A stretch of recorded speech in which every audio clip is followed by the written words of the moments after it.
juste avant de demander à Monsieur le Ministre de nous rejoindre sur scène, je vais inviter à me rejoindre au desk nos deux grands témoins de Ruralytique, Olympia Roumier et Julie Soulier, qui sont étudiantes en master à l'IADT.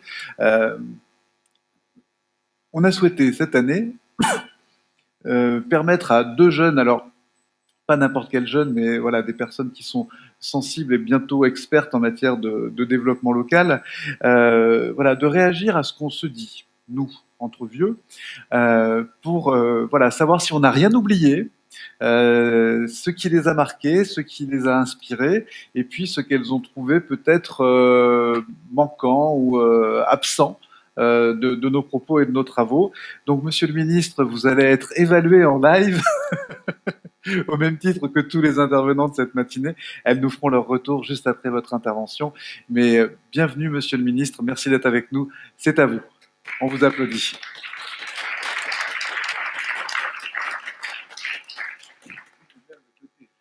Avec plaisir. Voilà. Allez, je veux la musique. Vous aviez l'intention de me faire un discours? Pas nécessairement. Je vous laisse parler. Ruralytique, c'est open bar. C'est open bar, très bien. Donc je n'ai pas l'intention de vous faire un discours, rassurez-vous. Bien, déjà, je voulais remercier celles et ceux qui participent aujourd'hui à cette édition de Ruralytique. Alors, vous savez, l'année dernière, on a eu un petit problème parce que je venais de prendre mes fonctions et j'ai dû faire cela uniquement en visioconf et je n'avais pas Internet au ministère à Paris. Donc je cherchais vaguement une boîte pour essayer de faire du Wi-Fi quelque part, mais je n'y arrivais pas bien. C'était quand même la meilleure preuve que de temps en temps, la ruralité est mieux dotée que Paris pour un certain nombre de réseaux. Voilà. Bon, non, moi, plus sérieusement, ce que je voulais vous dire aujourd'hui, c'est que je suis très content du thème de votre ruralité de cette année, parce que ce que je constate, c'est un petit peu partout la même chose, c'est la volonté des jeunes de la ruralité de trouver des solutions de proximité pour tout simplement accéder à un certain nombre d'emplois qui, sans ça, ne leur sont pas forcément, j'allais dire, octroyés sur place en raison quelquefois paradoxalement, de leur niveau d'études. Et c'est la raison pour laquelle on a lancé un certain nombre de choses au ministère qui sont très liées à l'ingénierie de proximité, puisque ce qui manque le plus finalement à des territoires ruraux, c'est l'ingénierie. C'est l'ingénierie sur des programmes nationaux qui a été lancé sur un certain nombre de programmes, d'une ingénierie plus générale, je dirais, au niveau de la NCT. J'ai le préfet du département ici du Cantal que je salue, qui est le correspondant de l'Agence nationale de cohésion des territoires, donc qui peut faire venir de l'ingénierie ou qui peut le faire en complémentarité de celle que propose par exemple le président du conseil départemental. C'est bien le but de ne pas faire plus, mais de faire mieux sur nos territoires.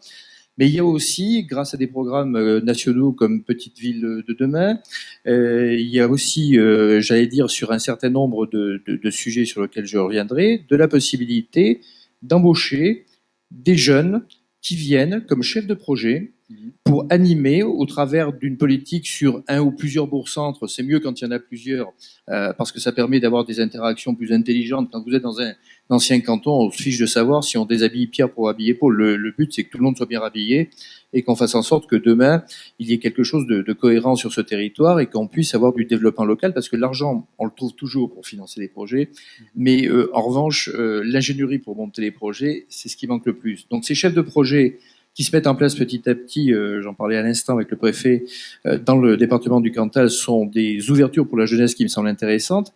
Et j'ai créé j'allais dire, un nouveau niveau de jeunes à disposition des territoires, qui sont les VTA, les volontaires territoriaux en administration. Il y en avait déjà sur l'industrie, c'était les VTE, les volontaires territoriaux en entreprise.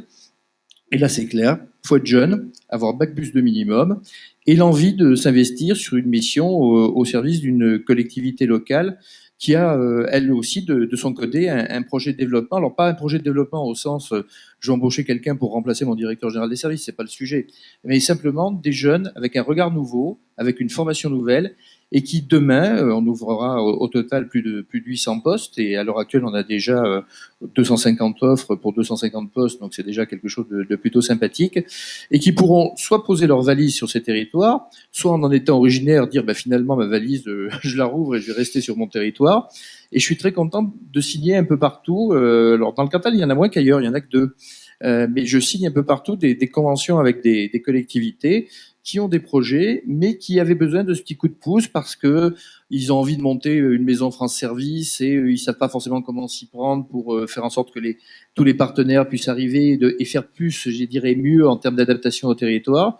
Et ces jeunes sont là pour les aider. Et ces jeunes sont tous dynamiques. Alors, si vous rajoutez à cela l'argent complémentaire qu'on a mis dans le plan de relance sur, par exemple, les campus connectés comme ici à Aurillac, qui sont quand même une solution de proximité, si vous rajoutez les projets qu'on a également au niveau du comité interministériel aux ruralités, parce que vous parliez tout à l'heure de la mobilité, c'est quelque chose d'hyper important. Enfin, moi j'habitais, pour être clair, dans une petite commune à côté de Briançon. Donc j'avais le choix entre faire 5h30 de train pour aller à Marseille ou en faire 4, mais en passant 2 fois par l'Italie pour aller à Lyon ou à Chambéry. Donc la mobilité, ça nous parlait surtout que quand vous passez par une frontière à l'époque, mais maintenant c'est revenu également, il fallait signer, vous savez, les fameux paplards d'autorisation de sortie de territoire. Donc on avait vraiment l'impression qu'on partait en Albanie. Mais donc j'ai connu ça, j'ai connu des tas de potes qui, au lieu de faire des études supérieures, alors qu'ils avaient tout le bagage possible et imaginable, se sont dit je ferai saisonnier dans une station de ski et puis je me démerderai l'été à faire autre chose. Et voilà, une jeunesse qui a été gâchée par le fait qu'il n'y avait pas des emplois qui correspondaient à leurs capacités. Donc moi, ce que je veux, c'est que nous arrivions à ce ministère, sous peu de temps, à avoir des solutions. Ces solutions, je disais, les solutions de mobilité, qui sont également les solutions d'internat que tout à l'heure M. Grimaud signalait au titre de MFR, qui sont extrêmement intéressantes, parce que l'internat est redevenu un élément de la formation des jeunes ruraux extrêmement intéressant. On avait là aussi dénigré l'internat. L'internat, c'était un machin horrible, désuet, pas du tout. On peut aussi créer des projets de vie et de vie en société au travers d'un internat. C'est quand même l'intérêt. C'est quelquefois même plus sympa que de rentrer le soir à la maison, surtout si on fait 3 heures de quart. Mais en plus, bon, on y trouve des amis, des copains, des copines, et ça permet d'évoluer dans un monde où on est plus solitaire. Donc j'aime beaucoup la formule de l'internat. Il faut aussi des formules de mobilité. On va travailler au niveau du comité interministériel aux ruralités une première expérimentation sur des chèques mobilité qui soit quelque chose d'adaptable, parce que les régions ont certes la compétence mobilité, donc il ne s'agit pas de revenir là-dessus, mais vous n'avez pas toujours un TER devant la porte, ni un arrêt de car devant la porte dans le monde rural. Ça, c'est très bien dans les grandes villes, dans les périmètres, ce qu'on appelait avant les périmètres de transport urbain. Souvent, vous avez envie de passer le permis. Vous avez envie d'avoir un petit véhicule à moteur, du genre y compris mobilette, ou vélo à assistance électrique, ou VTT AE, d'ailleurs en montagne. Il y a des jeunes qui demandaient si on pouvait subventionner des VTT AE, des VTT à assistance électrique, parce que ça grimpe même beaucoup.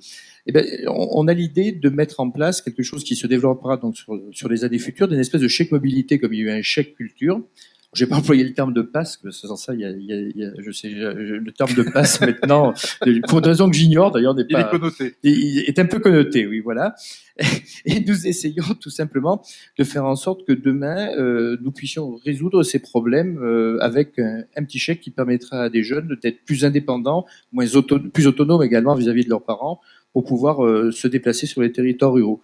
Voilà quelques idées simplement lancé là au niveau à la fois du débat, mais du constat également de ce que nous faisons, parce que moi je crois vraiment qu'un territoire comme le vôtre, qui continue par exemple ici dans le Cantal à perdre des habitants, donc il faut que les choses soient quand même claires là-dessus, il n'en gagnera que si à la fois il a des jeunes qui partent moins. Il y a toujours des jeunes qui partiront, parce que bon, et puis c'est pas un scandale de partir. En plus, pour mieux revenir, c'est encore mieux. Mais il y a aussi des gens qui sont attirés par ces territoires ruraux, des jeunes. La plupart des gens que je vois sont à 75% des gens venus de secteurs urbains qui veulent être dans la ruralité, et 25% de gens qui veulent simplement, j'allais dire, rester dans leur coin. Eh bien, on arrive finalement à avoir des très bons résultats dans les départements ruraux. Et je dis simplement, parce que c'est le thème de votre ruraltique de cette année, que les jeunes n'aient pas peur de la ruralité. Vous savez, il y a il y a un pape qui avait sorti n'ayez pas peur de votre baptême. Alors je suis pas pape et en plus je suis pas catholique, mais pour autant, je crois qu'il faut que demain nous ayons des jeunes qui n'aient pas peur de leur ruralité. Et nous sommes là pour les aider à bâtir quelque chose, mais bâtir quelque chose sur mesure, c'est pas nous pour eux, c'est eux avec nous. Et c'est une fierté rurale qui se construit, une Ploug Pride, comme nous l'a... J'aime bien la Ploug Pride, ouais. On devrait faire une Ploug Pride et j'aimerais bien la faire dans un tout petit village, ça serait très amusant. On verrait peut-être un autre regard sur la jeunesse dans le monde rural. On le note et on l'organise. Merci beaucoup, Monsieur le Ministre. Et le mot de la fin, on l'a souhaité comme ça. On va le donner donc à ces deux jeunes femmes qui, je le rappelle, poursuivent leurs études à l'Institut d'Auvergne de développement des territoires, Institut d'Auvergne-Rhône-Alpes de développement des territoires, et qui sont. Il y a eu un truc qui s'est passé, un Anschluss. Il y a eu des régions qui ont grossi, qui ont légitimé le caractère essentiel des départements, évidemment. Donc qui deviennent effectivement incontournables sur le territoire local. C'est un autre débat. Olympia, Julie, qu'est-ce que vous a inspiré cette matinée en toute liberté? Qu'est-ce qui vous a marqué? Qu'est-ce que vous avez trouvé inspirant? Et puis qu'est-ce qui manquait pour vous? Alors déjà, merci beaucoup de nous avoir invités parce qu'effectivement, c'est un événement sur la jeunesse et pour nous, c'est extrêmement important aussi qu'il y ait des jeunes pour parler aujourd'hui. Effectivement, aujourd'hui, il y a tellement de choses qui ont été dites rien qu'en matinée, donc ça va être difficile de faire un petit condensé là rapidement. Mais très clairement, on a commencé ce matin par parler aussi peut-être un peu de ce qui va arriver dans les années futures. Il y a une éco-anxiété qui est là, ça c'est clair. Mais il y a aussi un rêve pour pédaler dans le sable, il faut continuer, il faut y aller. Et on me dit en régie qu'on ne t'entend pas suffisamment, tu dois être rapproché le micro, voilà. Le mettre sur le menton. Voilà, ok. Donc effectivement, il y a peut-être un besoin de collectif qui est extrêmement important. Aujourd'hui, on est là aussi pour parler numérique, mais derrière, si on peut y avoir du collectif, des contacts physiques, c'est ça aussi qui va permettre aux jeunes d'appartenir au territoire, de développer des projets et de rester ensuite dans les espaces ruraux. Ça, c'est vraiment primordial. Bien entendu, il y a diverses jeunesses. Il y a des jeunesses qui vivent de multiples discriminations tous les jours, des jeunesses très précaires dans les territoires ruraux. Et l'essentiel, c'est aussi d'aller vers ces jeunesses-là, qui n'osent pas forcément aller tout de suite proposer des idées, s'engager sur le territoire. Pour celles-ci, ça peut être vraiment très compliqué. Donc pour ça, il y a aussi le maillage associatif, on en a vu tout à l'heure. Ça peut être une très bonne voie, très bonne piste. Il peut y avoir aussi des lieux mobiles. Ça, c'est des choses qui sont de plus en plus mises en place pour aller vers ces jeunes qui ont peut-être un peu plus de mal. Et ce qui pourrait être aussi développé, c'est des espaces libres pour permettre aux jeunes de créer ensemble des projets sur les territoires. Faut leur donner la parole, faut leur permettre de créer ensemble et sans forcément avoir sans cesse une coupole, entre guillemets, sur la tête. C'est bien de guider, d'être accompagné, parce qu'il y a beaucoup de choses qu'on ne sait pas, notamment sur tout le côté administratif. Parfois, rien que pour créer une association, ça peut être très compliqué. Mais c'est vrai que donner la parole aux jeunes et les laisser parfois cogiter ensemble et ensuite revenir vers les collectivités, vers les associations, ça peut être extrêmement important. Voilà, il y a beaucoup de choses qui ont été dites aujourd'hui, mais c'est vrai que l'aspect collectif, je pense que c'est essentiel aujourd'hui pour tout simplement se soutenir face à tous les changements qui vont arriver aussi, et que cette jeunesse trouve sa place dans ces territoires où il y a beaucoup de choses à faire. Merci beaucoup Olympia. Julie, votre regard? Et donc au travers de nos études, nous serons probablement, en tout cas je l'espère, des aménageurs de demain.